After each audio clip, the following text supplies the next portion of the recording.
Yes. No, Look at this, he's serving me here.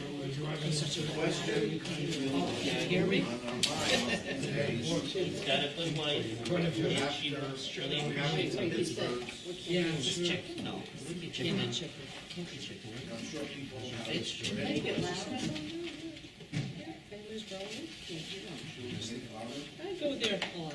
I'm sure people have many She's questions, lucky. but I think the most important I question invited her. is how do we respond? I invited Barbara Bell. How do we I respond didn't to Oh, Barbara Siegel. And I thought Barbara Bell would like the it. events of Pittsburgh, This is one too. the mass murder of Jews?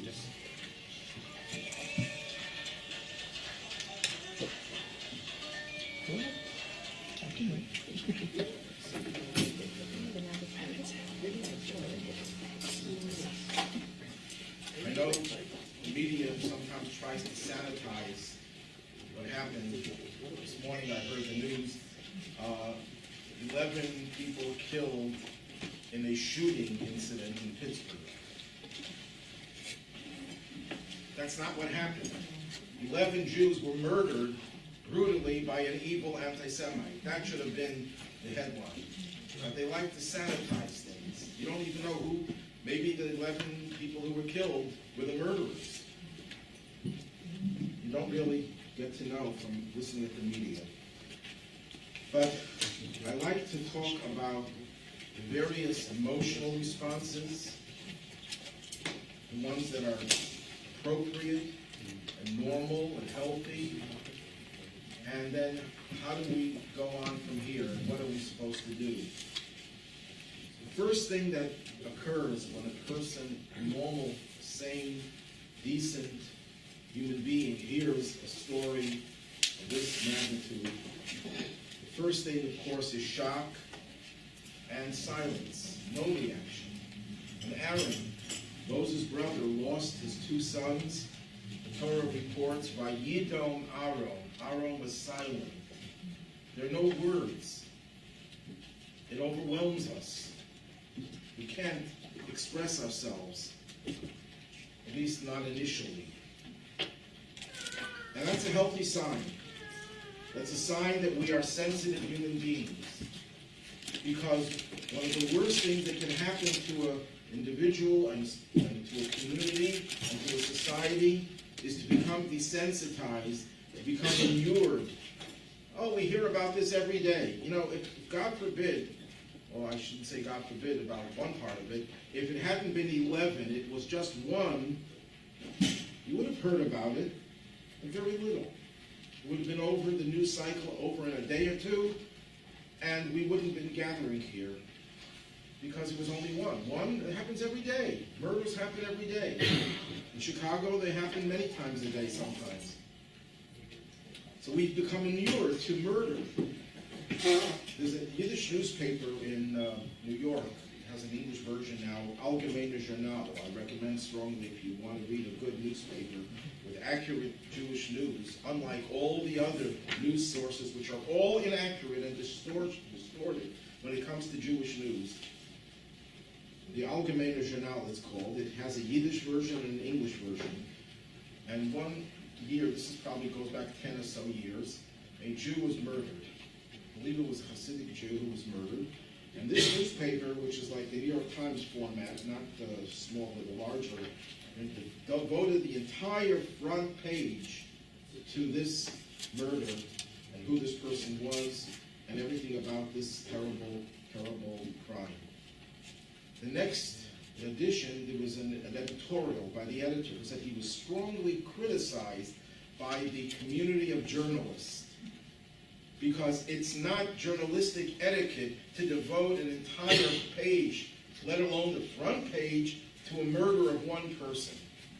And he said that's exactly the reason why he did it. That's precisely why he did it, because it's not journalistically accepted, because journalistic acceptance is a sign that it's unethical, because they desensitize us. I was very upset when they were saying this is the largest, greatest massacre of Jews in America. What are we keeping score over here? What's going on over here in this country? And they do the same thing when there's a shooting in a school. This was the biggest shooting, so the next Meshuggah comes along and says, I'm going to beat that. 30, I'm going to make it 40. Why are we sensationalizing evil and making people feel, well, if it's not 30 people, it's only 20, it's not as bad as it used to be. So people should feel comfortable. We can never allow ourselves to become desensitized. You know, at the Holocaust, they gave it a name Holocaust, and that's the name that stuck, and we have no choice. But I think a better name for that, and there's no word to describe what it was, but if we have to use a phrase, I would say global desensitization. The whole world was insensitive, didn't feel murdering 6 million Jews. No one cared, including the Allies, including the United States president, whom the Jews loved for whatever reason. FDR was a horrible anti-Semite and was responsible for the deaths of millions of Jews, perhaps, because he refused to do anything to save Jews. And we all know the story of the St. Louis. There's a local connection to that as well.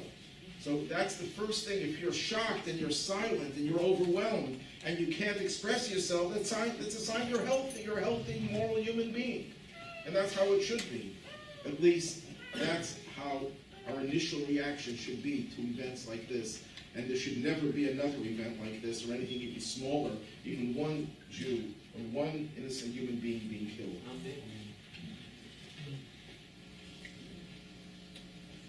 The next emotion, legitimate emotion, is anger. You're angry. You're angry at the evil individual who did what he did. You're angry at those people who call for and demand the death of Jews. Anger is a terrible trait, but there's a kosher form of anger. The Talmud says for every non-kosher substance, there's a kosher substance that's like it. If you want to taste pork, the Talmud says eat this kind of a fish. It has the same taste as pork. And the Talmud asks the question you're thinking right now, how did the rabbis know what pork tasted like? Well, the Talmud asks that question and says, God reveals his secrets to those who fear him. These were holy people who knew prophetically that this fish had the same taste of pork. So everything that's non-kosher has a kosher form. Anger is not kosher. Anger is a terrible trait. Maimonides says we should distance ourselves from anger as much as we can. But there's a kosher version of anger, and we call that moral indignation. When something like this happens, and you say, well, why should I get angry about it? Anger is not good for your health. No, it's right for you to be angry. But of course, that's initially. The anger, you can be consumed by the anger, and it doesn't lead to anything. But if your initial reaction is anger, that's healthy, that's kosher, that's a positive thing. I heard someone ask the doctor, Cohn, who treated, or at least who said hello to this monster, and they asked him, could you forgive him? He says, right now, no, but maybe in the future. I don't understand that. No, I'll never forgive him. Who am I to forgive him? He didn't hurt me personally. I mean, he hurt us all collectively. But he killed 11 people. Let him ask those 11 dead people for forgiveness. We don't just forgive. We don't give the other cheek. We don't say, I forgive murderers. People say, why don't we forget and forgive what the Nazis did to us? No, we don't forget.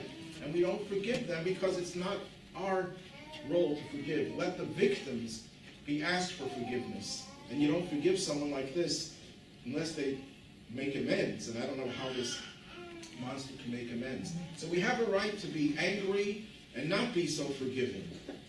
And that's followed by grief. That's followed by grief. And some people may feel it's wrong to experience grief. And you hear this argument sometimes in the house of an Avo, of a mourner, of Shiva, and it's wrong. And this argument was voiced hundreds of years ago, maybe about 800 years ago, by a group of people who said, why should we mourn at the death of a person? Death is part of life. We don't mourn another life cycle events. Death is just normal. It's a biological process. Let's not get upset about it. And that, the rabbis responded, was an act of cruelty. A human being has to experience grief and mourning at a loss of another human being, especially if the loss is personal.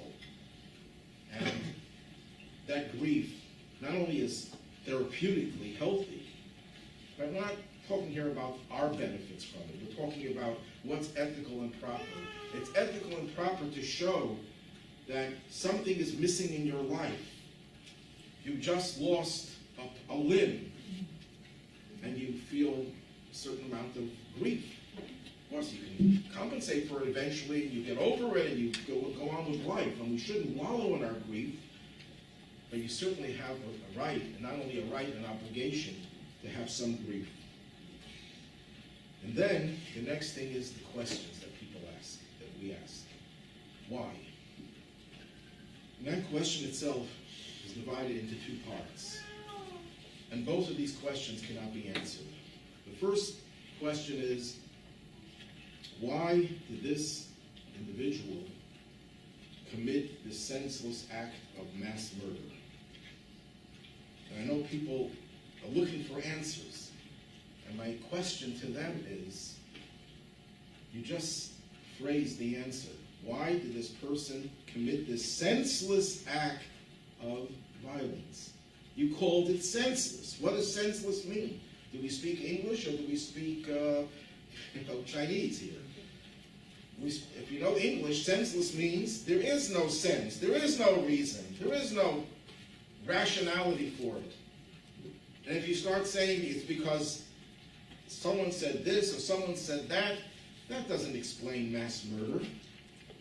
So let's not try to understand what was going on in the mind of an evil person.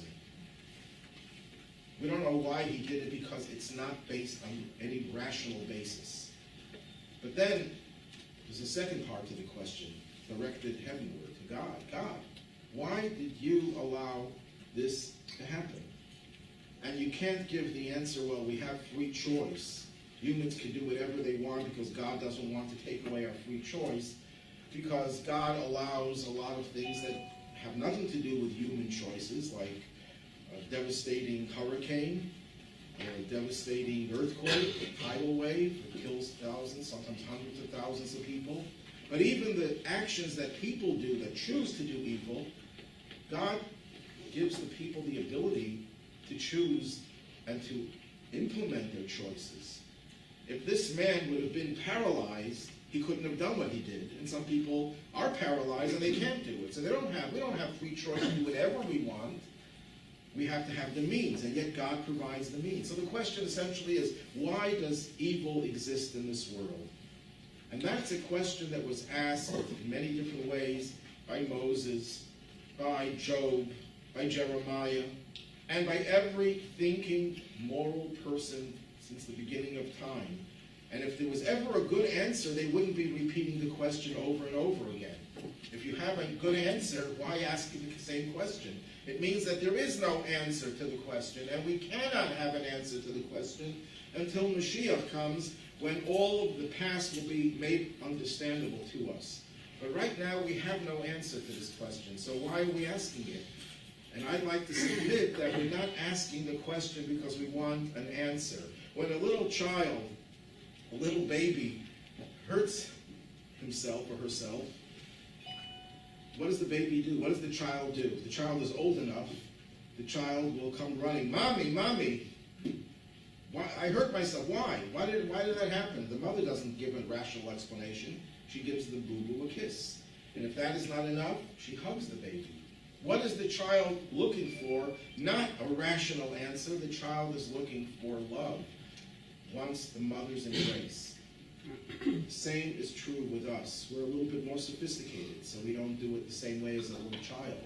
But we, when we are hurting because of things that happen of this nature, that have happened throughout all of our history, we come to God, who's our Father, and we say, God, why did you allow this to happen?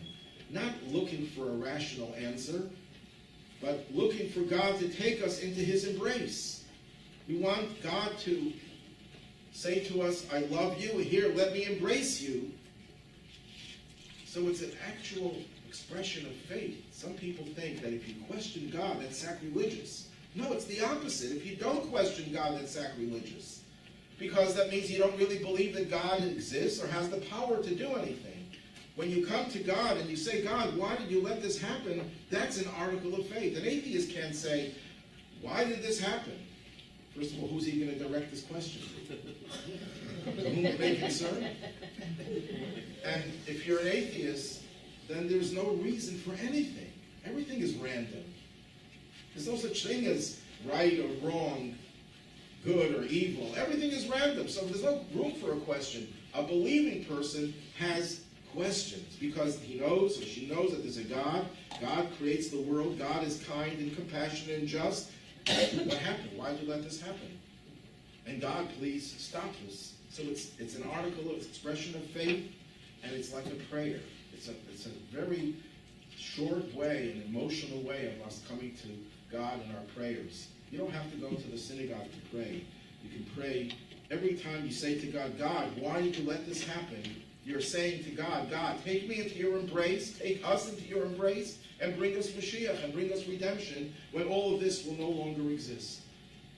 So, you want to ask that question? That's definitely a positive response.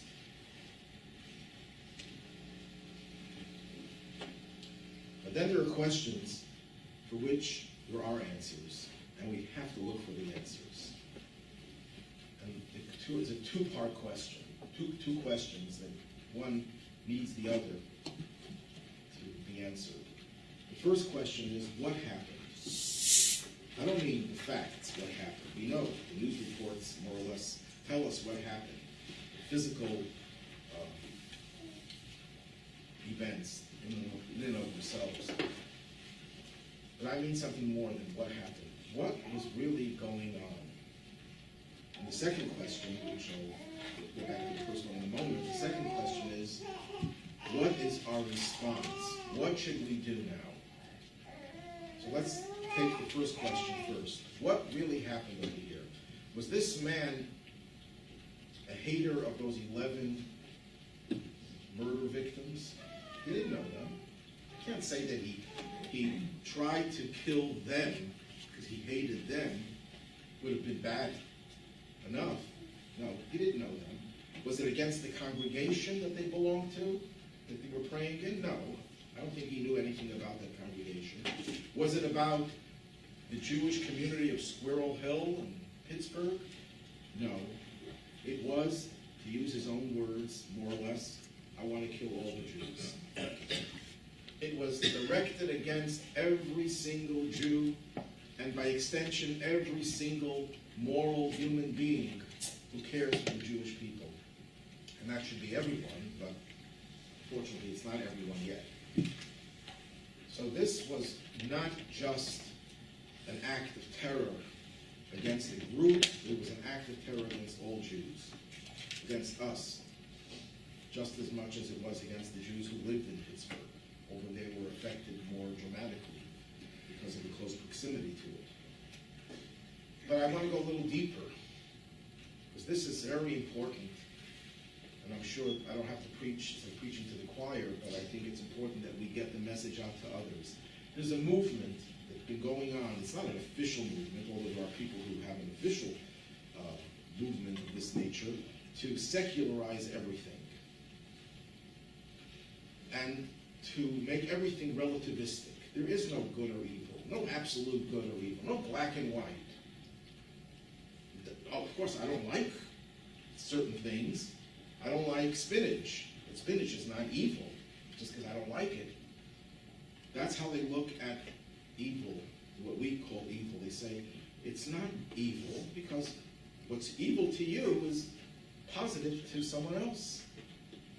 The Nazis considered murdering Jews to be an act of goodness, saving the world from the Jews. And to us, it was terrible. So how could you call this evil when some people think it's good? It's all relative. That's a very dangerous and evil ideology. There is black and white. There is good and evil. I shared this story many times, but a very prominent Chabad rabbi was once giving a lecture at a university. It was Friday night, or Shabbos get-together, and he was arguing before the meal with a Jewish student about this very topic. And the Jewish student says, there's no such thing as evil. So the rabbi said, what about the Holocaust? What about the murder of 1.5 million children? And his answer was, look, don't get me wrong, I don't like what happened. I think what happened was horrible, but you can't call it evil. And the rabbi was dumbfounded. He was never so shocked to hear a Jewish student, no less, say a thing like that. And he couldn't even continue the conversation. An hour later, they were sitting at the meal, and the rabbi started to dig into his chicken dinner. And the student looks at him and says, Rabbi, you're going to eat chicken? That's evil. It's not just a contradiction. It's a new ideology that if you don't agree with my statement that there is no evil, then you're evil. That's how sick and irrational people have become. There is evil, and there's good. There's some gray areas as well. This is no gray area, obviously. This is unmitigated evil. And it's important to know what happened here was unmitigated evil, not 11 people killed. They should never use the word killed in this context. Murdered, brutally murdered by an evil person. That's what happened. So how do we respond to it? So we have two different levels of response. There's the physical and the spiritual. And Judaism considers both important.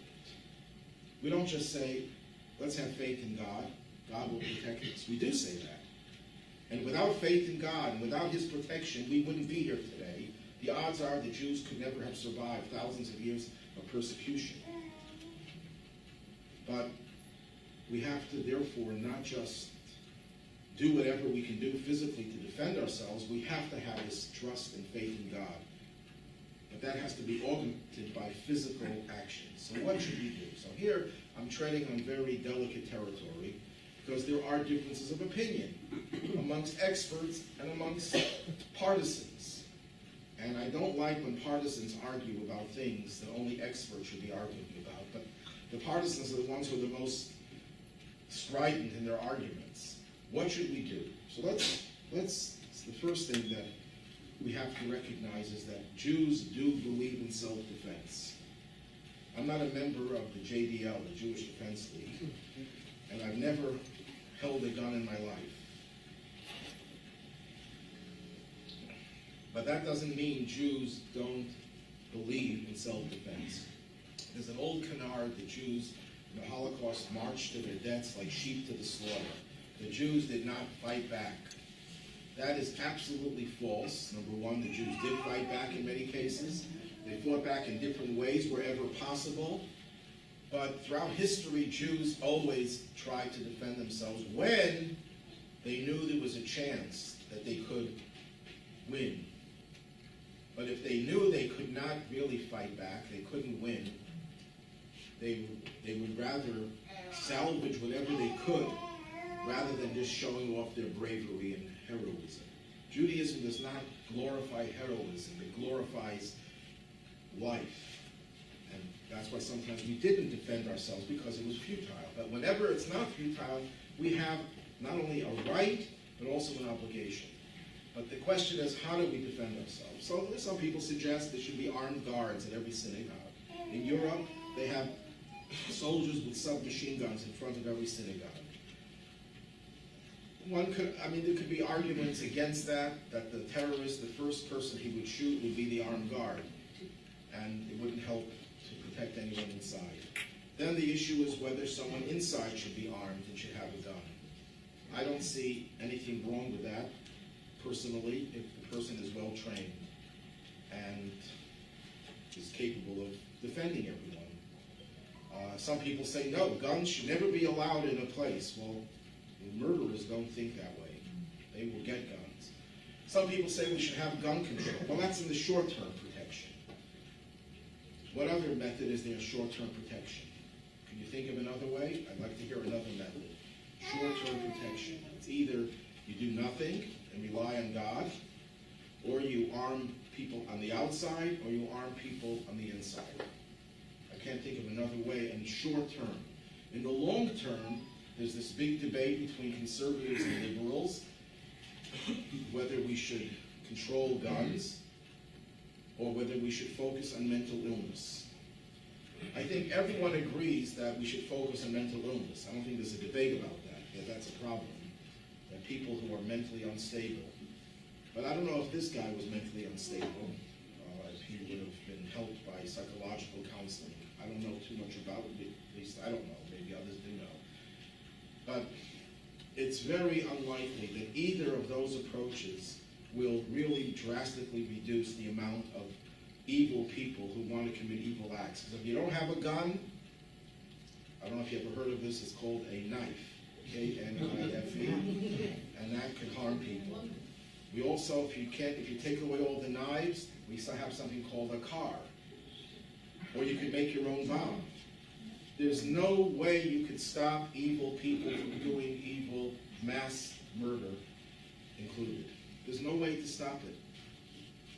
But there's a way of reducing it, and maybe those proposals will help reduce it. I'm not going to get into the debate because I'm not an expert on guns, and I'm not an expert on mental illness. But I do have a little expertise in another area that we can do that will reduce drastically the number of murders in this country. And that is, it's maybe more difficult than the other options, but it's the only option that will work because it's treating the root cause, not the symptoms. Guns don't kill, as the conservatives say, and crazy people don't kill. Many people suffer from mental illness. 99.9% of them don't commit murders. So it's not mental illness that causes this. It's not guns that cause this. So both sides are wrong, even if they're right that may help reduce it somewhat, but they're wrong about that's not the cause of it. The cause of it is an evil person doesn't care about doing evil because the person was not educated that evil is wrong, because the person was told that God is irrelevant in our society. We live in a secularized society, a hedonistic, secularized, relativistic society governed by Hollywood and other crazy influences, which, by the way, also creates anti-Semitism. If you're looking for causes of anti-Semitism, and there are many causes, anything bad in society that is connected to a Jew will be a reason for people, anti-Semites, although it's not a reason, that will be used as a pretext for their evil. If you're living in a society where a child who doesn't necessarily have a good family life and was not taught by his father and mother that there is a higher authority to whom you are responsible, if you don't have that at home, and most people don't have it at home, and you go to school and you say, well, school is mandatory. Why? Because it's important for you to get an education. No, it's not. You don't need an education to be a decent human being. You need moral education to be a decent human being. There's no moral education in the educational system because you're not allowed to bring God into it. You can't bring religion into it. So the Rebbe advocated, he knows the argument that you can't bring religion openly because of constitutional issues and which religion and so on and so forth. A moment of silence at the beginning of the day so a student could know that we are not anti-God. That if you feel that you want to start your day with an expression of faith to God, we are providing you with that opportunity. You want to think about the bills and mess up your whole day? A little levity you have to have. If you want to do that, be my guest. But no one's going to force you to think about God. But at least we're not telling you God is unimportant in your life. And you know that God is an ultimate authority. And even if people say, well, this is a hate crime. You know what? I would love to see, if I had two choices, I wouldn't like any of them, but if I had to choose between the two, every human being in this world is a hater. But they never translate their hatred into action. Or a world where everyone loves, kumbaya, but we kill in love. Which would you prefer? Again, we don't like any of these choices, but I would choose haters who act decently towards one another. So, yes, you may have some hatred. We all have certain negative feelings. We shouldn't, but we have negative feelings about others. But we're ethical enough and moral enough to know we shouldn't take it out on them. We shouldn't hurt them. Why? for many reasons, but one of the main reasons is because we know that it's wrong. It's wrong. We walk into a supermarket or into a department store, and there's an item there that no one is watching, the cameras are not functioning, and we can take it and put it in our pockets and leave without being detected. Guaranteed we won't be caught. But we won't do it. Why won't we do it? Because we know it's wrong. That doesn't apply to the new generation today. They're not taught that it's wrong. They're taught you'll get caught and you'll spend time in jail. So what does a thief think? I'm smarter than my teacher. I'll find a way of not getting caught. And I know this from experience in 20 years in Attica, that as a chaplain.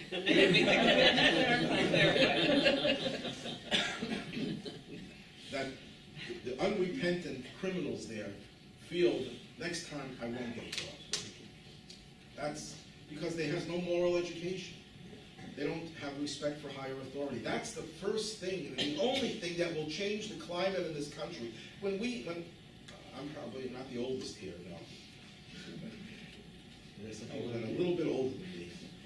But when we grew up, we could walk in the streets of New York City, in any neighborhood, without worrying about being attacked or being mugged or being harmed. That those no longer exists in most large communities.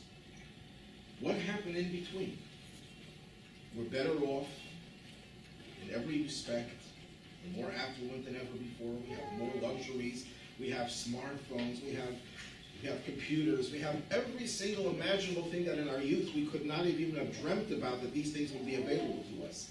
So why are people much more capable of committing crimes? Because there's much less respect for higher authority. We took God out of the equation. So that's the only way in the long run to really change society. You have to change their mindset.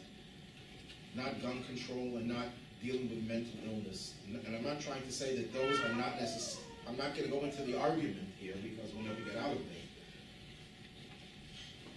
We won't get out of it alive if we start arguing with politics. And that's another point, that politics today has taken a very ugly tone. People cannot be civil to one another. What has happened is that politics, instead of religion, has taken over our fanaticism. If you're a religious fanatic, that makes sense. That's what religion is. What is religion? Faith. You accept unquestionably that there's a higher authority that teaches me how to live my life, and I surrender my own freedom to that higher authority. You can call that fanaticism if you like. I don't think it's fanaticism, but you can look at it that way. But don't become fanatical about which candidate you're voting for. Don't demonize the other side, whichever side you're on. It doesn't make a difference. Don't talk civilly to them. Just 2 days ago, I was in Florida, and I mentioned something, and I didn't even finish my sentence, but because the person thought that I said something which I didn't really say, he was screaming at me, literally screaming at me, and I said, "Can you let me finish my sentence so I can explain what I said?" He wouldn't let me. It went on for 5 minutes, and finally, I was able to explain myself.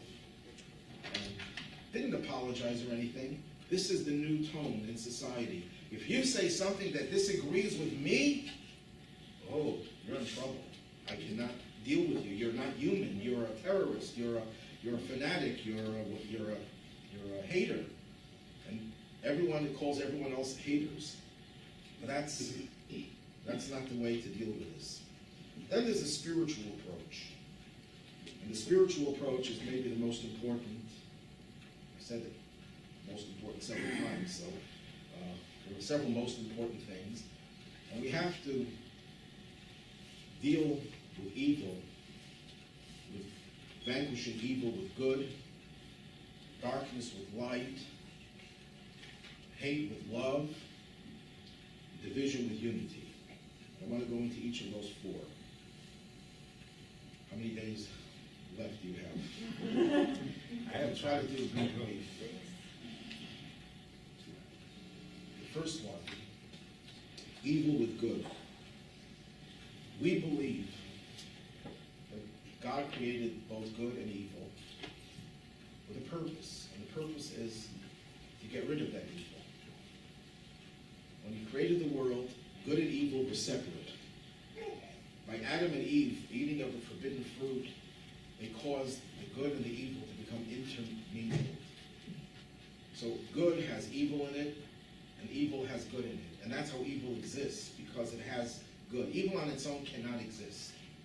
With the passage of time and all the good things that humanity has done, especially ever since Mount Sinai, when the Jewish people were given the mitzvot, the commandments, we cause the separation to occur. And good and evil are becoming separate. Good is becoming better, more pure, and evil is becoming less connected to the good.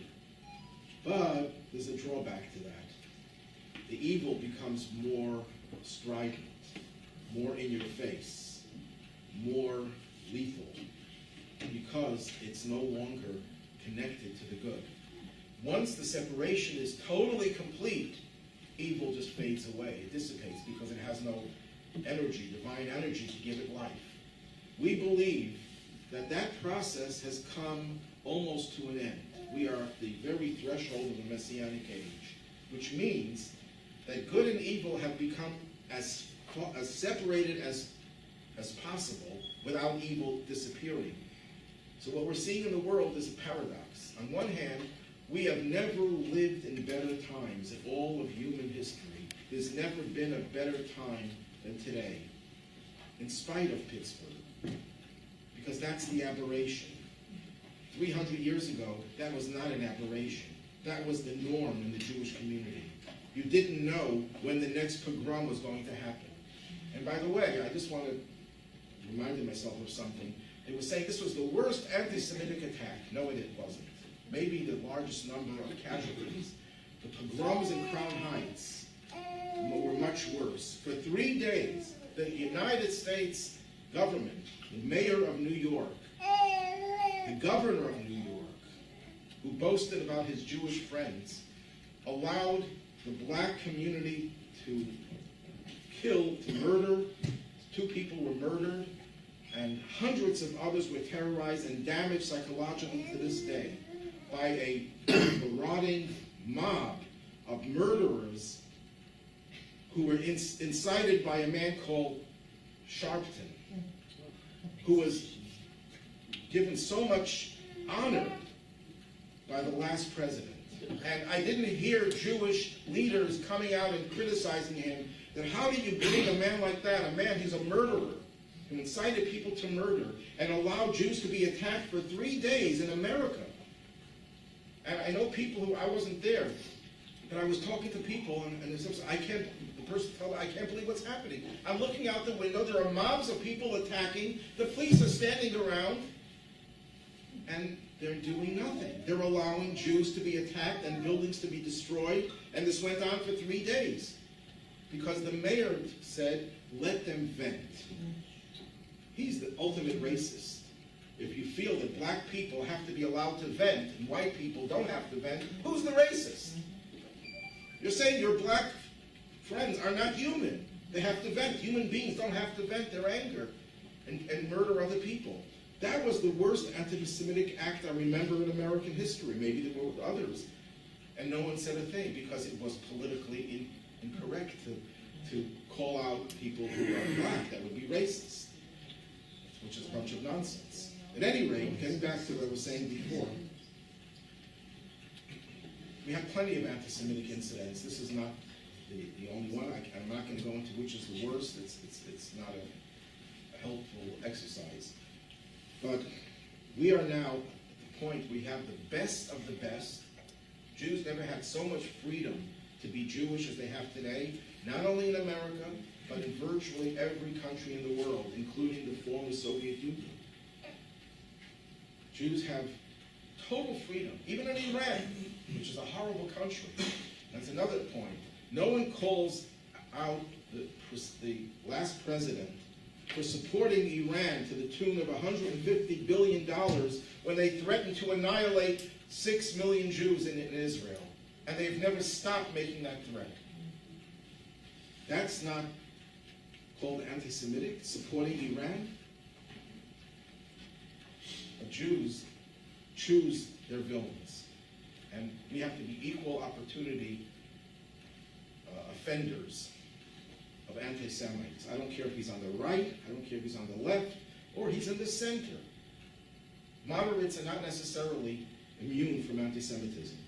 So, but on the other hand, we have so much good in the world, unprecedented good, and much more pure good. You see more and more people who do acts selflessly, altruistically, random acts of kindness.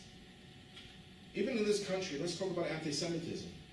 I don't know what the statistics are, but the majority of Americans, I think I can say safely, are not anti-Semites. 100 years ago, it wasn't that way. Before World War II, you had, in Madison Square Garden, I think it was 20,000 to 25,000 Nazis gathered together in support of Germany in New York City, right near metropolitan New York. That would never happen today. That could never happen. We are better off than any other period in history. Medically, we live longer, we're more healthy, we have enough food to feed the whole world many times over. It dismisses the Malthusian predictions that we'd all be dying of starvation when we had 90% of people being farmers. Now we have 3%, and we have more food than we dump food. We cannot imagine how good life is for us, physically, and the opportunities, spiritual opportunities, the amount of Torah that's being studied, the amount of Torah books that are published every year. Every year, someone told me in Jerusalem alone, between 2,000 and 3,000 commentaries on the Talmud are published. In Jerusalem alone. You have tens of thousands, hundreds of thousands of Jews studying Torah day and night. You can't imagine a better world than we have today. More pure good than ever before. And yet, we also see the evil is more pure, more distilled. Holocaust, Soviet communism, ISIS, and now some of these really evil people are coming out of the woodwork in recent times.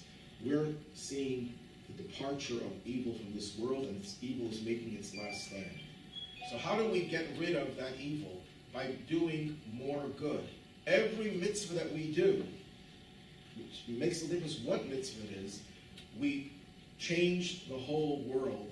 We move the evil from the good another step, another notch, till the evil disappears. If you're thinking about a specific mitzvah, one could suggest the mitzvah of mezuzah in particular, because mezuzah, the Torah says, is a protection. So it's important that everyone has a mezuzah on the doorpost of their home. It should really be in every room in the house except for a bathroom and a closet. But the mezuzah and the mezuzahs that you do have should be checked periodically by a scribe. Mezuzah has the power to protect. And there are many, I think in Pittsburgh, the Chabad there is making a campaign, a mezuzah campaign, as a way of bringing more protection. Then we have darkness with light. People associate darkness with gloom, depression. And light is joy. This is not a time when people could be in a state of joy, of course. But that doesn't mean that we have to go or continue to live our lives, wallow in the grief of what happened. Joy is incredibly important. It's not just something we're allowed to engage in, we're obligated to engage. As one speaker once said, that when you walk down the street and you have a sour face, you cause others to be depressed. So your face is public property. In your own home, you can do whatever you want, but when you're outside, you have to show a happy face. I know it's not always easy, but joy and happiness is the way to dispel the darkness and the gloom. We can't wallow in the grief. We can't allow the negatives to get us, because then we're giving the murderer, the terrorist, the monster, another victory. That it's not just 11, it's millions of Jews are all miserable and depressed because of what happened. So we all become victims, and we continue to be victimized. Why are we allowing that person to control our emotions when God wants us to be happy? And we have so much to be happy about, that we're alive, that we're Jews, and that we're living in such an important time in history. We're on the verge of the Messianic age. There's so many reasons to be happy, and we should try to transform the darkness into light, the hatred into love. This hatred was not normal hatred. This was, as we said before, senseless hatred, extreme hatred, because this man was prepared to die, apparently. He was ready to give his life for his cause of hatred, because most likely he had to consider the fact that there might have been someone with a gun there that could have shot him and killed him. Even if he wouldn't have been killed there, he knows that he's going to probably get in a shootout with the police, which did happen.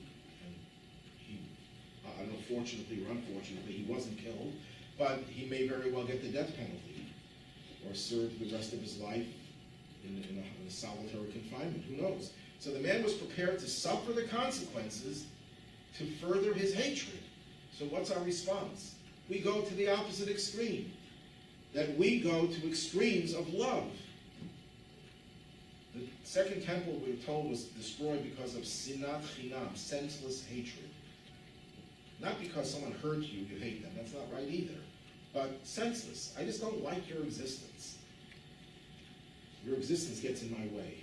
That's senseless hatred.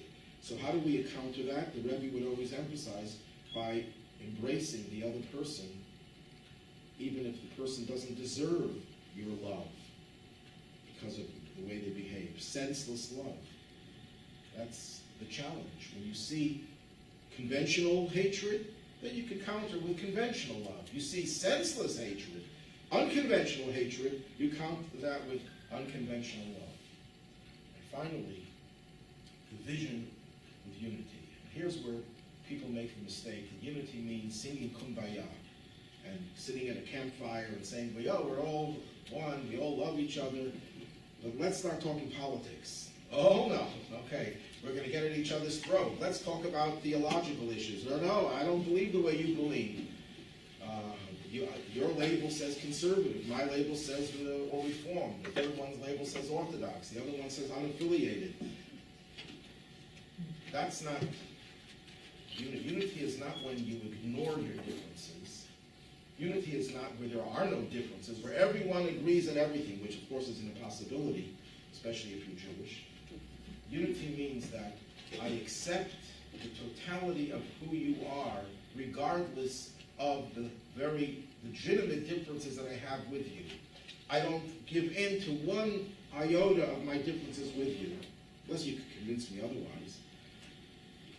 But I still accept you totally and embrace you. As I've said many times before, I don't like the word I tolerate you, because tolerance you reserve for a root canal or a colonoscopy. But when it comes to human beings, this excuse for a human being who committed this massacre, I don't tolerate. I want him dead. And if he suffers in the process of being executed, I will not shed any tears. But everyone else I embrace, or at least I know that I should embrace them. Sometimes it's hard, but sometimes you have to go beyond what you feel comfortable doing. That's the way to deal with division. Not to say, well, let's all agree on everything, or let's shed your... I'll give you an example. As a person who has a quote-unquote orthodox label and who considers it important to, let's say, keep kosher, says, but if you want to have unity, you have to eat the same food that I eat. Since I eat pork, you should eat pork. And then you'll really know what food tastes like pork. That will be unity. No, that's not unity. Because that means you're saying that if we can't be the same, I won't accept you. That's the sign that you don't really understand what unity is. Unity is where you totally disagree and you can argue stridently, as Jews are wont to do, but you still embrace the other person totally. So, yes, there's silence, shocking silence, there's anger, there's grief, there's asking questions. As we go on, one emotion that I didn't mention is one that we shouldn't have, and that's fear.